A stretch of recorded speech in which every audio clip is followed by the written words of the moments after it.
What's up, everybody? It's SJG, and welcome to another episode of D2 HBCU Football Matters. I'm with K Ferg, and this is what this is what the HBCUs have been getting told in the playoffs for the last 2 years.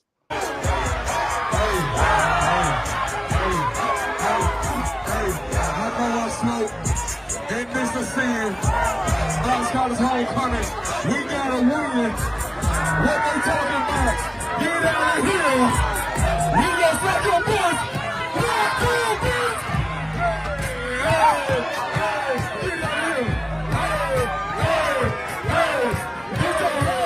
Your coach and lead. Get your hat. Your coach and lead. Virginia Union Benedict. Get out of here. Guys, Guys, what's up, man? It's SJG, riding along my road dog, K Ferg, and Chris, man. It seems like only few weeks ago, we were bright eyed and bushy tailed and all hopeful about, the new HBCU football season on the D2 level. We had a couple teams in the CIAA that made the playoffs the previous year. We had Benedict, who, everybody was kind of wondering if they were going to continue to keep their thing going. And we went through the season, exciting SIAC season. We had some surprises in the CIAA, and all the way to get back around, Chris, and here we are again, a year again, with no playoff wins for D2. Well, I mean, if there's more victories, I think you got one with Benedict, who kind of showed us a much better outcome than what they were able to achieve last year against another South Atlantic school. And to be leading at the half was a big deal. And you just kind of wondered, could they continue to go sort of blow for blow? And I don't know, it felt like depth became an issue. And I also felt like the game plan, they kind of got away from that a little bit with trying to establish a run against a very strong front seven for Lenore Ryan. So, they just kind of faltered as of late. But shout out to Reginald Harden. I mean, good grief, 3 touchdowns in that game. It seemed like every time they really needed a big play down the field, they keyed him up, and he had some spectacular grabs in that game. And so, if you're Benedict, I know there's a very salty taste, rightfully so, but certainly was a great game to watch in general, and it just shows how far they have come as a program. Um, if you're Virginia Union, however, oh gosh, yeah, I'll be honest with you. I just felt like Virginia Union just didn't have the punch that you're kind of looking for in terms of being able to be keep folks off of Jada Byers in the run game, and we just kind of saw that just the lack of a consistent passing game really did them in, and the way that Cutstown's offensive line was able to at times sort of push the defensive line around, create really big holes for their running backs. I really didn't help, but more importantly, they were able to exploit a secondary for Virginia Union that just, I mean, was at times was prone to giving up big plays. Mm-hmm. And really that was the difference maker. It wasn't the run game. It was those big pass plays, those big chunk plays that did them in. And but shout out to special teams for them because that's how they got on the board first, right? Block punt for touchdown. And those guys, if there's one thing Virginia Union knows how to do and do very well, it's block kicks, block punts. It's kind of back to the drawing board for sure. I think they're definitely going into the off season, kind of wondering, how do you solidify the quarterback position and how do you find ways to get the ball into those playmakers? Because if you think about it, it's a Virginia Union player who's up for the Harlan Hill, except he didn't play for Virginia Union this year. He played for West Florida, John Giles. And so, they can get talent, and I don't know. This year just felt like it felt like an in between year for Virginia Union. As good as they were this year, it just felt like we're just trying to hold serve and get to next year. Is what it felt like to me, and that's saying a lot. Interesting. You talk about it, and there's a V on your chest. Let's just get this out of the way, because it's bothering my spirit a little bit. I understand. So I know it has to bother yours a little bit. For Valdosta State University, for the other VSU, we know the real VSU is in Ettrick. But That's anyway, exactly right. A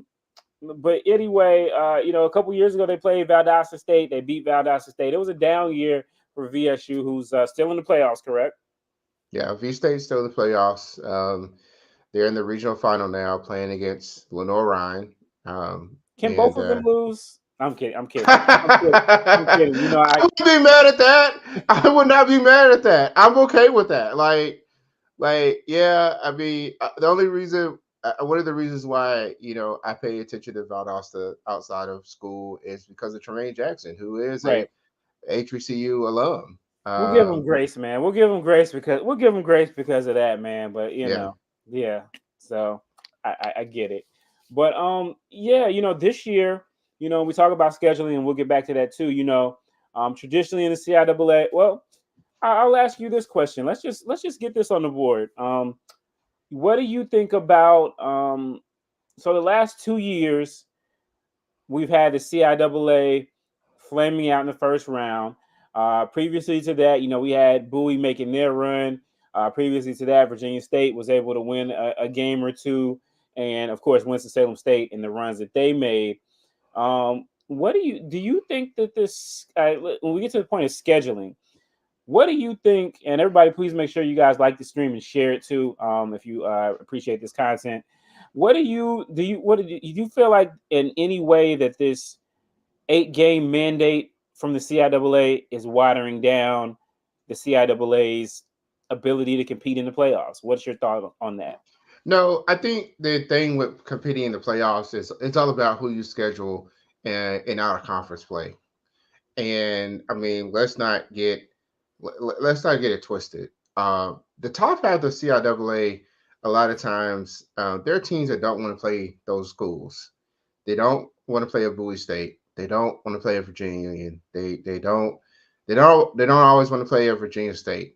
And a lot of that just has to do with those are teams that, given the right mix of players, consistently year in and year out, they're brewing for an upset, or at least to them, it's an upset. And so I think that hurts. And honestly, would Benedict have gotten a 1 seed if they didn't schedule the way they did? I don't know. I don't know. I don't think so. If they had played the schedule that Albany played, could they have gotten into the playoffs? I mean, that might be a tough one. Bowie and Virginia State playing 2 good non-conference games. Yeah, but one of those games doesn't count because it was against the FCS. And yeah, you win those games, but that doesn't help you for playoffs. And honestly, you have some teams that are better than those teams in Division II. And so I think the problem that you kind of have there is that Virginia Union did not really schedule really tough competition like that. And they normally do. And I think it's just more of a factor of, now I suspect that it's just that, maybe somebody didn't want to do a home and home or something of that nature. But, normally you see Coach Parker and company schedule, at least one of those tough games a year of non-conference play. So I just think it's a matter of out of conference play and who you schedule there to help you tune up to get ready for the playoffs and the back end of the year. That's important for that level of play. No, yeah, good point. I mean, I just think Virginia Union, their non-conference schedule consisted of Morehouse, which they're Morehouse, Right. and Shaw, another CIAA school. Would they have benefited from playing another, like you said, sometimes they don't necessarily, it's not easy for them to get them. And I'm sure after beating Valdosta State the other year, it's probably got a little bit harder too for them to, get those wins. But just talk about, just, kind of where, for Benedict, well, I will ask you this too, because all year Virginia Union had a dominant, and you said that the passing game was not. I'm sorry. You said that the passing game against Kutztown was the issue, but they did get run on for quite a bit. I mean, they had one of the best run defenses in America when they play all the schools they play in the regular season, and then they get to the postseason and they're getting run all over, like it's like the water's running. What's your take there? Well, if you're dealing with schools that don't pass very well to begin with, that's one thing. And I mean, Virginia Union did play schools that could pass relatively well, like Virginia State, for example. But Kutztown, I think, just had a much more consistent pass game, and they were able to get those chunk plays. And when you're able to do that, you're loosening up that run defense in the process.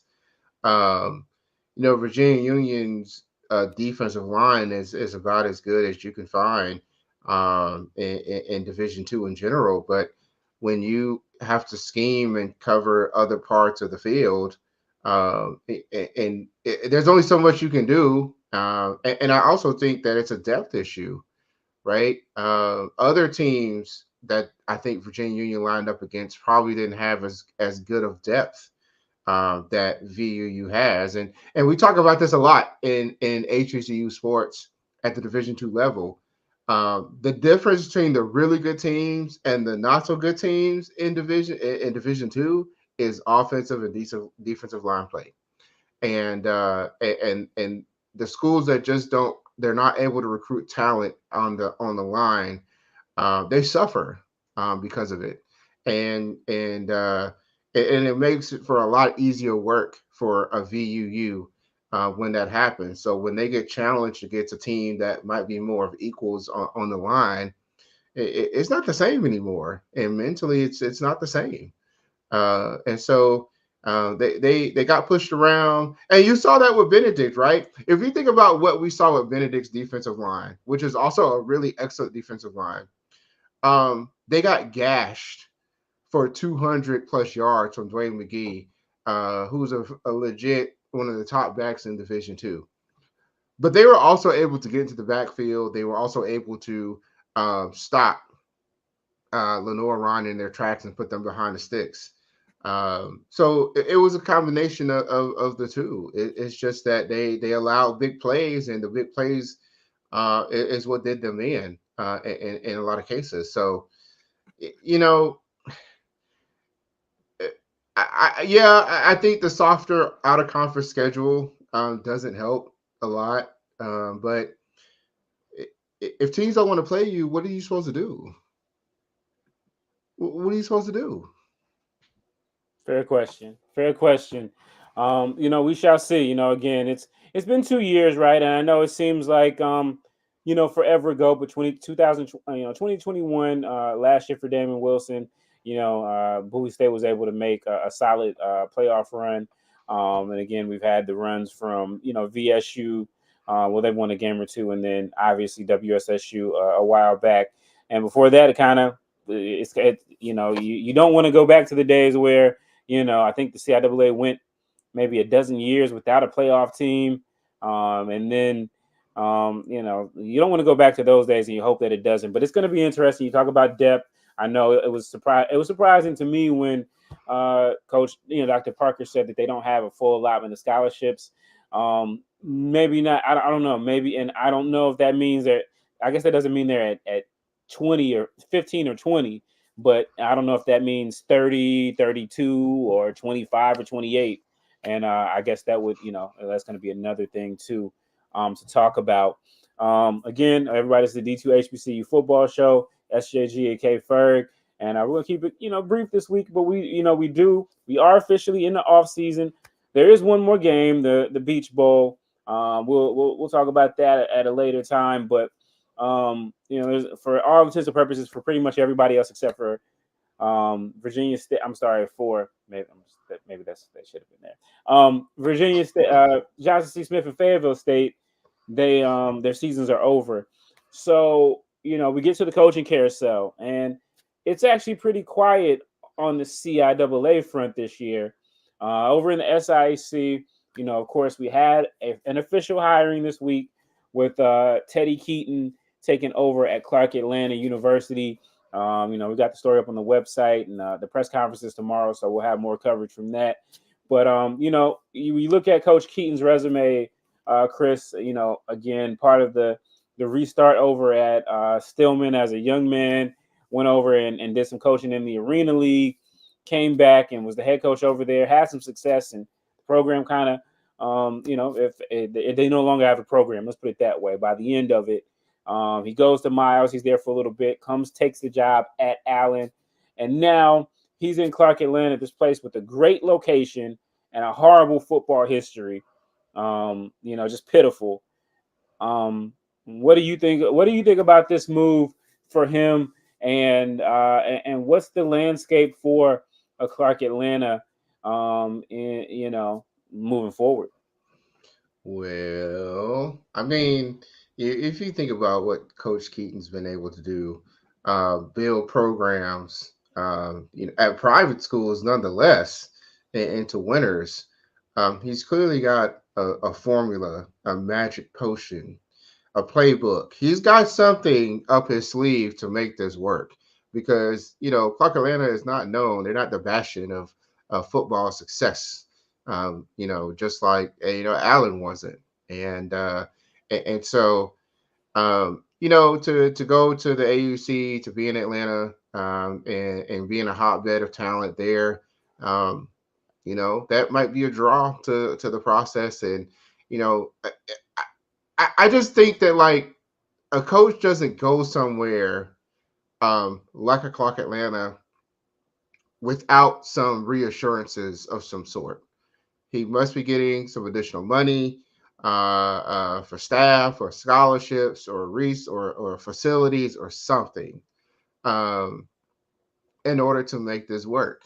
And so, in order to entice him over, because I mean, if you think about, like, who was probably coming back next year, I mean, it should be a lot of talent coming back at Allen. And now I just it's just really interesting to see. It was just a different move. Certainly, I didn't see that coming, but I'm not as plugged into the SIAC landscape, as other folks may be. So, to me, I'm really curious to see. Maybe not next year, unless there's an influx of transfers coming in, and we sometimes do see in this day and age where players do follow coaches, and so it may be that case here where you have some of those Allen players transfer to Clark Atlanta, and that can be a real shot in the arm. But I would say give it a couple years and see where it lands, because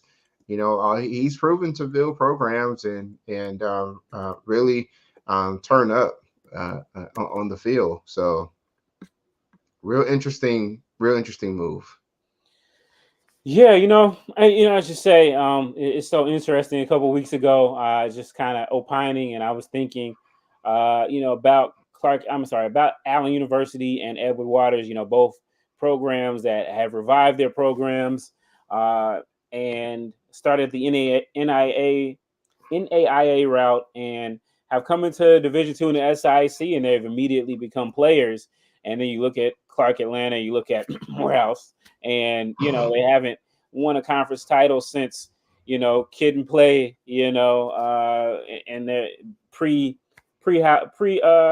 class act. You know what I mean? So it's really interesting. I think Coach Keaton, obviously, as Ms. Karen pointed out, he's been, again, look at the place he's been. He's been able to get some wins at Tuscaloosa and not the people who they wear maroon.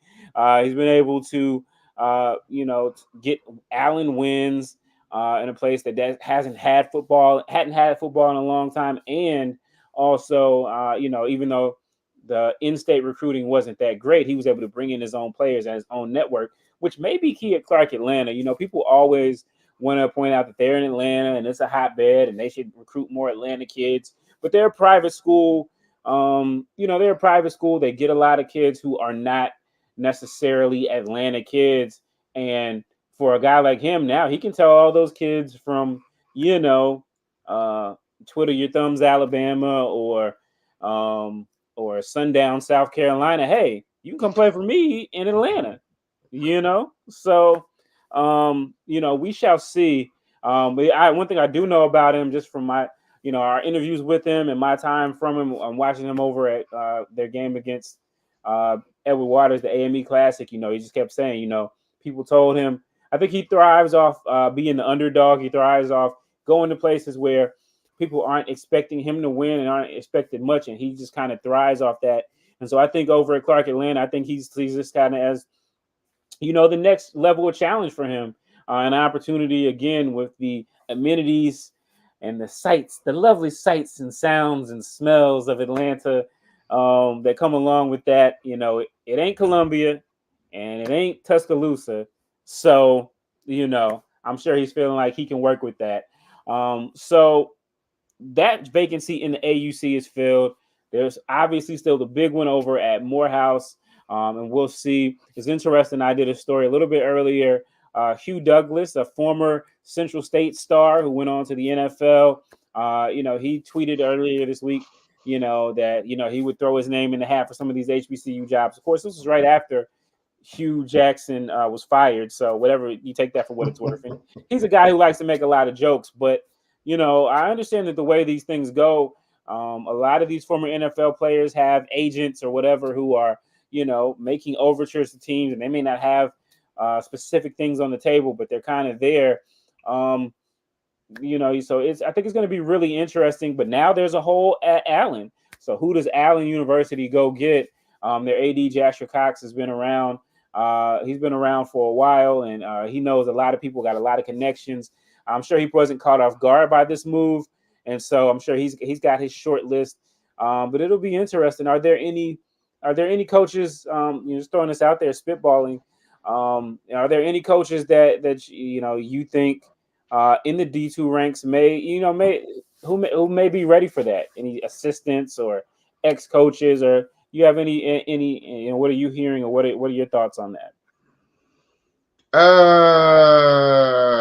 I don't know.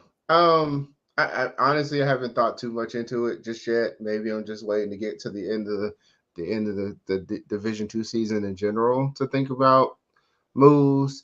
I'm particularly interested to see. I know we were going to talk about it. Chinnisberry and what he does, and does that result in an assistant from Benedict considering the jobs?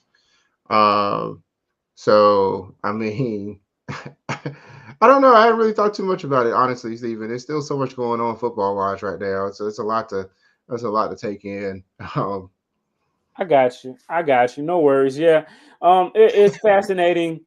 It's definitely fascinating to see who will come up next. I know we did a post on HBCU Game Day about a month or so ago. Shout out to our guy Vaughn Wilson, and he talked about guys who would be next up on the HBCU FCS radar.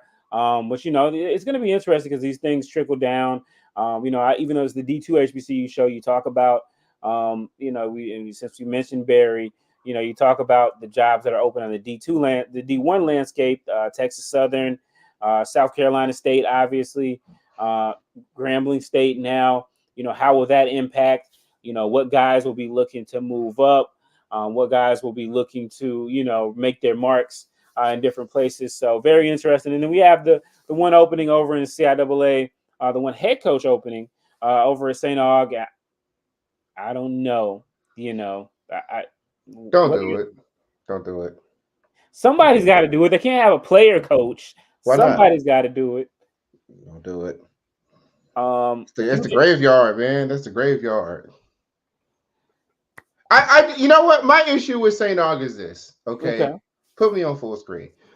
My issue with St. August is you have folks who come in who want to make a difference in the program. The last two coaches you had were really good coaches who just wanted a chance to be a head coach and do well and give it their all. And whatever is going on over there, power trips, resources, all of that stuff, it just feels like it's almost not worth it. I mean, now you have people transferring out in mass, and they were giving tribute to Coach Bowser, you know, and they were giving tributes to Coach Fagans, and nobody deserves that. I'm just sorry, they just don't. So yeah, somebody's got to take the job, right? But please understand, if you're going to take this job, please understand what you're going into. That's just my issue there, because I just don't like the fact that you have good coaches getting railroaded like that. I have a real beef with that. So I don't know. I don't know. That's just me. Very good point.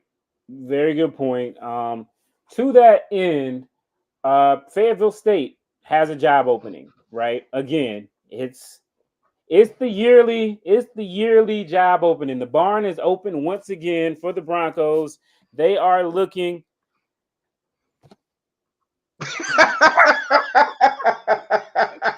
Man, somebody get this game. Hugh to SAU has a good vibe to it. SAU does have a vibe, I will say. But anyway, Fayetteville State, their annual opening for an offensive coordinator position. Talk to me about that, because Howard Fagans, before he was at before he was at St. Aug, he was at Fayetteville State. And I know, he and Coach Hayes, from what I understand, they're still close. So, I mean, what are your thoughts on that position, and what's the issue? Explain for folks the situation with Fayetteville State. How many coordinators? Paint this picture for folks so they can know. Well, Fayetteville State's really interesting because you would think that nobody wants to be there, and that's just simply not the case. This is different than St. Aug. People, they have success, and Fayetteville State's a victim of their own success. If you think about the offensive coordinators that Fayetteville State has had, three of them have gone on to be head coaches at other programs. That was Fagans, the guy who went to Lake Erie College. I can't remember his name off the top of my head. And Mo Flowers, who came back twice to be the OC at Fayetteville. So it's just a matter of they're just a victim of their own success. Fagans left kind of late in the spring to go to St. Aug, and unfortunately that's how they ended up trying to figure things out. Had Calvin Randall fill in again as the OC. But that was just a temporary solution. Fayetteville State, like I said, Fayetteville State, they always have a really solid defense, right? Offensively can be sometimes a little challenging. But if you can go in, make the offense at least serviceable, you've got some good quarterbacks that could, certainly benefit from, more teaching and the right schemes. And you've got a running back room that definitely was able to get you quite a bit of yards and wide receivers that were able to make plays and certainly they certainly have the speed at that position. And so, it's definitely a place to be in terms of being part of a winning organization. So, there's more to the story than, oh no, Fayetteville State has an OC again because they only score 15 points a game. That's not really the case here. They're just a victim of their own success, and that's what happens at Division II when you're able to win year in and year out. Eventually, people are going to they want to strive to hire, and they do. And please understand that they've gotten 3 head coaches that have gone through that OC role, which is something to be really proud of. Yeah, Coach Hay is definitely building his coaching tree. So we'll see how that goes. Speaking of coaching, well, there's the coaching and there's the year-round thing, and here's something else. It'll be interesting too. You talk about coaches. Everybody's talking about Coach Barry, and the coach. There's almost like a Coach Barry draft lottery going on over there in the SWAC, if you ask me. But beyond that too, you look over at Virginia State. You look at Coach Frazier in 2 years, what he's been able to do with that program, 8-2 this year. No playoff bid, no bowl game bid, however that worked out. But obviously he's had success at the D2 and Division I levels. And this has kind of been his resurrection job. It'll be interesting because there is an opening over at his old stomping grounds, near his old stomping grounds over in Houston. Remember he used to be the head coach over at Prairie View A&M. And so you wonder how long he will stick around at the Division II level, especially if he keeps having success.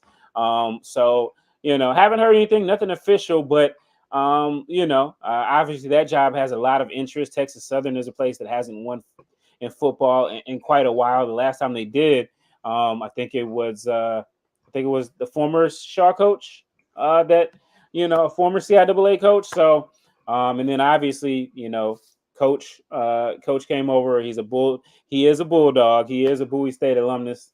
And he started there and then went over to Prairie View. So that'll be interesting. But Virginia State, the transfer portal is starting to pop, and it hits the FBS and the FCS, and then it seems like there's some late trickles downs at the D2s. But they've had some portal deflections as well as Bowie State. Talk to me about some of these portal deflections that we've seen already, and do you anticipate more?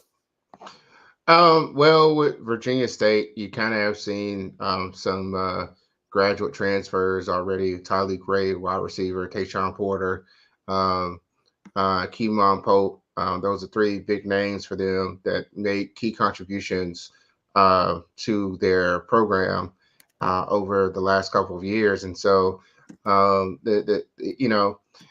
of it just might be school, right? And graduation, and those guys have been longstanding fixtures in the program. So it'll be interesting to see kind of what happens in terms of, do I think that there's more? I don't know, but I mean, that's a really good coaching staff that's got a lot of winning experience and what they've been able to do at 8-2. That's a big deal. I think sometimes you find a lot of Division II players who think that they're going to move up, that they're going to get to the Division I level. Some make it, some don't, and so it'll be really interesting to see who comes back and who doesn't. If you think about, if I step outside of the HBCU ranks in particular, that's kind of what happened with Tyson Bagent at Shepherd. He won the Harlan Hill, put his name in the transfer portal. Thought that some big name schools would, really, look at him, and they didn't. He went back to Shepherd for his last year. Now he's playing in the NFL as an undrafted rookie. And then you look at, even our own Joshua Pryor, Bowie State, just made his debut on the active roster for the Redskins. Well, not the Redskins, the Commanders. People can get to where they canceled, man. Huh? Sorry. I said you're trying to get us canceled, man. Oh God, I can't help it with the colors. It's the colors. Yeah. Yeah, I mean, you see a lot of players who are in the portal. It's going to be really interesting to see who can get what offers and whether it's done because they're trying to go to Division I or more if it's just because they're trying to continue their schools at somewhere that has a really robust graduate program, and that's what keeps them playing alongside getting their professional degrees at the same time. So, and that's the one thing I could say about doing master's and doctoral work is I've actually been in classes with football players that I recognize, and the schools that have those robust graduate programs. Really get the benefit from transfers like those guys. Yeah, Coach, Dr. Frazier talked about that. How he had so many graduate transfers because Virginia State does have some graduate programs, which is obviously great for them. A big advantage they have over a lot of the schools in the CIAA and a lot of D2 schools as well. So it'll be interesting to keep those types of things in mind. Are there any other guys in the portal that you've seen so far that you feel like teams will feel their losses next year, or is it still kind of early? It's pretty early right now. I'm just really curious to see uh, what happens with Livingstone. Livingstone is a school that tends to have a lot of transfers out, and given the season that they had, are they able to kind of hold on to players a little bit longer? So really interested to see what happens there. Johnson C. Smith. Some of the benefits that they've gotten has been because of the transfer portal and in a school that's outside of the HBCU ranks to kind of watch as Erskine. They got a lot of transfers and Justin C. Smith benefited from that. They got their one of their leading tacklers from last year on their team and he started in Jordan Stenhouse. So there's other schools that I would watch if you just think about like how folks from West Virginia tend to want to leave, and sometimes they find homes and excel at CIAA schools. I think that's certainly a one to watch as well, and see if people are going to be migrating south into the east. So certainly more to come.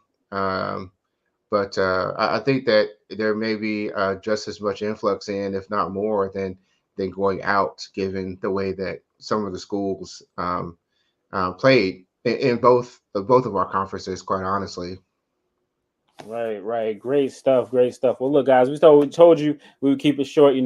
Kris is getting some work done, some of that great doctoral work done that he's doing over there at that school that shattered my hopes and dreams back in 2012.